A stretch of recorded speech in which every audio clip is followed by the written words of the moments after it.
Bulldozer चलना चाहिए, पूरे का इनकाउंटर होना चाहिए, बुलडोजर चला महाराजगंज का जलाया जाए, ये कृत्य बर्दाश्त नहीं किया जाएगा। ये 5 तस्वीरें गवाह हैं बहराइच में इस आक्रोश की। लोगों की सीधी मांग एनकाउंटर और बुलडोजर, भरोसा सीएम योगी पर और उनके मॉडल पर। लेकिन इस भीड़ का यह आक्रोश क्यों है? योगी राज में ऐसा क्या हुआ कि भीड़ को सड़क पर इस तरह इंसाफ की मांग लेकर उतरना पड़ा? 4 तस्वीरें बहराइच में बवाल की पूरी कहानी को बयां कर रही हैं। दरअसल 13 अक्टूबर को मूर्ति विसर्जन के जुलूस पर हमला किया गया, पथराव हुआ और फिर फायरिंग की गई, जिसमें एक शख्स की मौत हो गई जबकि कई लोग घायल हो गए। पथराव के बाद जब हम लोग वहां बढ़ गए और प्रशासन से मांग करने लगे, जो है एक गिरफ्तारी की मांग करने लगे, इतने में काफी लोग इकट्ठा हो गए। जब भीड़ देखा पुलिस ने उन लोग उल्टा हम लोगों के ऊपर लाठीचार्ज कर दिया। लाठीचार्ज के दौरान भगदड़ मची। उसी भगदड़ में अब्दुल हमीद के घर वालों ने खींचकर घर के भीतर इसको गोली मार दी। पीड़ित परिवार का आरोप राम गोपाल मिश्र का साजिश के तहत कत्ल किया गया है। बहराइच में मूर्ति विसर्जन जुलूस पर हमला और उसके बाद एक शख्स की मौत से बवाल खड़ा हो गया है। प्रदर्शनकारी आरोपी का एनकाउंटर और उसके घर पर बुलडोजर कार्रवाई की मांग करने लगे हैं। हाथों में इस तरह से लाठी डंडे लिए हुए दिखाई देंगे और ये तमाम लोग इस बात को लेकर अड़े हुए हैं, इस बात की मांग कर रहे हैं कि इंसाफ मिले। कल पुलिस का जो रवैया था, उनका कहना है कि वो सपोर्टिव नहीं था, पुलिस ने इनके ऊपर ही लाठियां चार्ज की और इसी की वजह से जो राम गोपाल मिश्रा है, जिसकी कल मौत हुई थी, उसे खींच कर ले जाया गया और उसकी हत्या कर दी गई। तो तमाम जो लोग हैं, देख सकते हैं कैसे जो है वो इस वक्त जो है गुस्से में। हालांकि मौके पर जिले की जो डीएम है, जिलाधिकारी है, वो पहुंची हुई है और वो ये कह रही है कि लोगों को मनाने की कोशिश की जा रही है। लेकिन देखिए कैसे जो भीड़ है वो एक बार फिर उस ओर कूच कर रही है।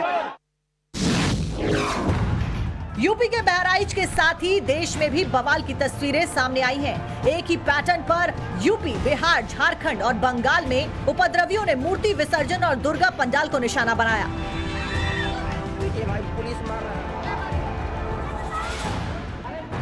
लेकिन सवाल यही है कि इस आग और हिंसा के पीछे कौन है? क्यों एक ही पैटर्न के तहत पूरे देश के सांप्रदायिक सौहार्द को आग लगाने की कोशिश की गई? क्या इस भीड़ तंत्र का इलाज है? पूरे देश में हिंसा और अपराध के खिलाफ एक ही मॉडल लोगों को रास आ रहा है और वो है योगी मॉडल। योगी बाबा है, इनकाउंटर हो, चौराहे पर चले पूरे महाराज। लोग यूं ही योगी मॉडल को पसंद नहीं करते। इस मांग को पूरा करने में मुख्यमंत्री योगी आदित्यनाथ ने भी देर नहीं लगाई।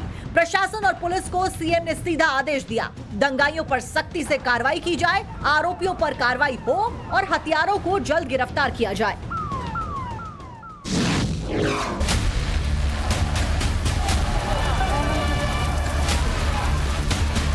बहराइच का बवाल यूपी में दंगों की साजिश है, ये तस्वीरों से साफ है। मूर्ति विसर्जन पर पथराव और एक शख्स का मर्डर, उसके बाद भीड़ का आक्रोश, जिसमें दर्जनों गाड़ियों में आग, कई दुकानों और घरों को फूंक देना। साफ जाहिर है मंशा क्या है, लेकिन है किसकी और प्रशासन क्यों खामोश है? सवाल यही है कि जिस यूपी की ब्रांडिंग सीएम योगी दंगा रहित प्रदेश के तौर पर करते हैं, आखिर उसे बार बार सुलगाने की साजिश कौन रचता है? उत्तर प्रदेश की डबल इंजन की सरकार ने दंगों से सर्वथा मुक्ति प्राप्त कर दी है। सीएम योगी का ये भरोसा और फिर यूपी में सनातन पर्व पर शांति का दावा, शायद उपद्रवियों को ये बात रास नहीं आती, इसलिए भूल जाते हैं कि उनके किए का अंजाम भी कुछ ऐसा होने वाला है जैसा सपने में सोचा भी नहीं होगा। ऐसे संवेदनशील प्रकरणों में जिन लोगों ने भी षड्यंत्र रच करके ये कुकृत्य किए हैं, उनके खिलाफ कड़ी से कड़ी कार्रवाई होगी। पुलिस ने मामले में एक्शन लिया और 30 लोगों को हिरासत में ले लिया।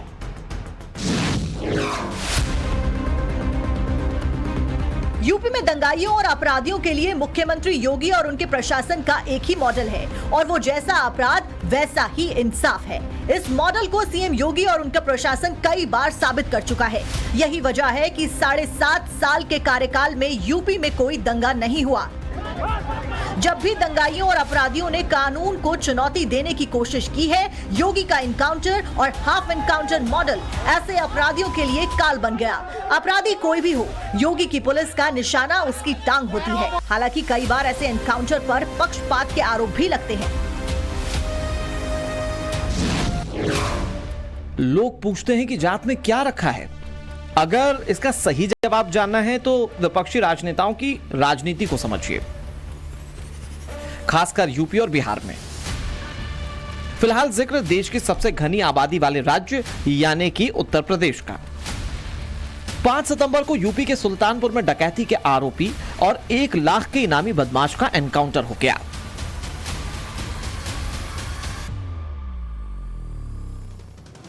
इस मुद्दे पर विपक्षी नेताओं ने जमकर बवाल काटा, क्योंकि मरने वाले अपराधी का नाम था मंगेश यादव। मंगेश यादव के एनकाउंटर पर समाजवादी पार्टी के मुखिया ने हंगामा खड़ा कर दिया। अखिलेश यादव ने सीधा सीधा आरोप लगाया कि उत्तर प्रदेश की योगी सरकार ने जाति देखकर मंगेश का एनकाउंटर करवाया है। लेकिन क्या यह सच है? क्या बाबा जाति विशेष के गुनाह को पनाह देते हैं या फिर योगी को बदनाम करने के लिए इल्जाम लगाए जा रहे हैं? टाइम्स नाम नवभारत ने अखिलेश यादव और राहुल गांधी के कास्ट बेस्ड आरोपों की पड़ताल की, तो इस दौरान जो सच सामने आया वो जानकर आप हैरान रह जाएंगे। अखिलेश यादव ने अपने ट्वीट में मंगेश यादव के अलावा एक और मुख्य आरोपी का जिक्र किया, जिसका नाम है विपिन सिंह। सुल्तानपुर लूट का मास्टरमाइंड विपिन सिंह उत्तर प्रदेश पुलिस के शिकंजे में है। लेकिन अखिलेश यादव के आरोपों के बाद सवाल उठता है कि क्या विपिन सिंह को उनकी जाति की वजह से बचाया गया? सुल्तानपुर लूट के मुख्य आरोपी ने 4 सितंबर को रायबरेली में सरेंडर कर दिया था और 5 सितंबर को मंगेश यादव का एनकाउंटर हो गया। अब इसी फैक्ट को लेकर अखिलेश यादव हमलावर है। उनका आरोप है कि विपिन सिंह ने सरेंडर किया नहीं, बल्कि उनसे सरेंडर करवाया गया। और इसके पीछे विपक्ष की एक और थ्योरी है कि मंगेश और विपिन में बड़ा बदमाश कौन है।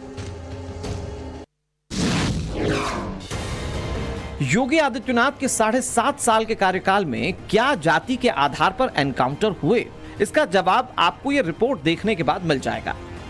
मीडिया रिपोर्ट्स के मुताबिक योगी के कार्यकाल में 207 आरोपी ढेर हुए, जिनमें सबसे ज्यादा मुस्लिम थे। 7.5 साल में 67 मुस्लिमों का एनकाउंटर हुआ। उसके बाद दूसरे नंबर पर ब्राह्मण जाति के 20 अपराधियों को यूपी पुलिस ने एनकाउंटर में ढेर कर दिया। तीसरे नंबर पर जिस जाति के बारे में हम आपको बताने जा रहे हैं, उसके बारे में जानकर तो अखिलेश यादव के दावों की हवा निकल सकती है। मीडिया रिपोर्ट्स के मुताबिक तीसरे नंबर पर यूपी में ठाकुर जाति के 18 अपराधियों का एनकाउंटर हुआ है। चौथे नंबर पर है यादव जाति के 16 अपराधी, जिन्हें पुलिस ने एनकाउंटर में मार गिराया। 5वें नंबर पर जाट गुर्जर जाति के 17, दलित जाति के 14, अनुसूचित जाति के 3, सिख कम्युनिटी के 2 और अन्य ओबीसी जाति के 8 और बाकी अन्य जाति के 42 लोगों का एनकाउंटर किया गया।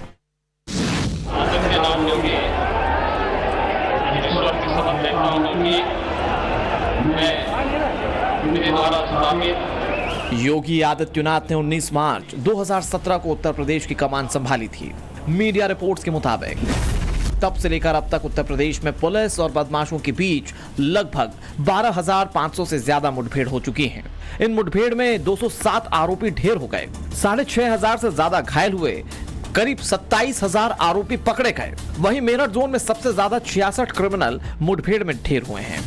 इसके बाद वाराणसी जोन में 21 तो आगरा जोन में 16 आरोपी मुठभेड़ में मारे गए। इन एनकाउंटर में 17 पुलिसकर्मी भी शहीद हुए हैं और 1500 से ज्यादा जवान घायल हुए। यूपी में धर्म जाति की राजनीति अक्सर होती है, क्योंकि कई सियासतदान धर्म जाति के नाम पर ही सत्ता के शिखर पर पहुंचने का सपना देखते हैं। लेकिन क्या ये सपने सच होंगे या मुंगेरी लाल के हसीन सपने ही बनकर रह जाएंगे? योगी ने सत्ता में आते ही अपराधियों पर नकेल कसना शुरू किया और पुलिस को खुला हैंड भी दिया। एक मीडिया रिपोर्ट के मुताबिक यूपी में साल 2017 में 28 एनकाउंटर हुए। उसके बाद साल 2018 में आंकड़ा बढ़कर 41 तक पहुंच गया। फिर 2019 में 34, 2020 में 26, 2021 में 26, 2022 में 14, 2023 में 26 और 2024 में अब तक 12 एनकाउंटर हो चुके हैं। पक्ष हो या विपक्ष, सब इस मुद्दे पर सहमत नजर आते हैं कि उत्तर प्रदेश अपराध मुक्त होना चाहिए। लेकिन जब भी अपराधियों पर एक्शन होता है तो सियासत शुरू हो जाती है। ऐसे बेहद कम मुद्दे होते हैं जिस पर सत्ता पक्ष और विपक्ष एक मत है। कानून व्यवस्था के मसले पर तो पक्ष विपक्ष का एक होना लगभग नामुमकिन है, क्योंकि यहाँ सवाल सियासत का है, सत्ता का है और मुख्यमंत्री की कुर्सी का सवाल है। लेकिन कहते हैं ना कि आंकड़े झूठ नहीं बोलते। मीडिया रिपोर्ट्स के मुताबिक अखिलेश के कार्यकाल के दौरान साल 2016 में 4,889 हत्याएं हुई, जबकि योगी के कार्यकाल में 2022 में 3,491 हत्याएं हुई। अखिलेश सरकार के दौरान 2016 में 15,898 और योगी सरकार में 2022 के दौरान 16,263 किडनैपिंग के केसेस सामने आए। वहीं महिलाओं के प्रति अपराध की बात करें तो अखिलेश सरकार में महिलाओं के प्रति अपराध को लेकर 49,262 केस दर्ज हुए, तो वहीं योगी सरकार में 2022 के दौरान महिलाओं के प्रति 65,743 आंकड़े दर्ज किए गए। योगी सरकार में उन बड़े बड़े माफियाओं के एनकाउंटर हुए जिन पर पुलिस क्या सरकार तक हाथ डालने से डरती थी। उनमें से एक नाम था विकास दुबे। कानपुर बिकरू कांड में पुलिस पार्टी पर फायरिंग के आरोपी विकास दुबे ने मध्य प्रदेश के उज्जैन में महाकाल मंदिर के सामने सरेंडर किया था।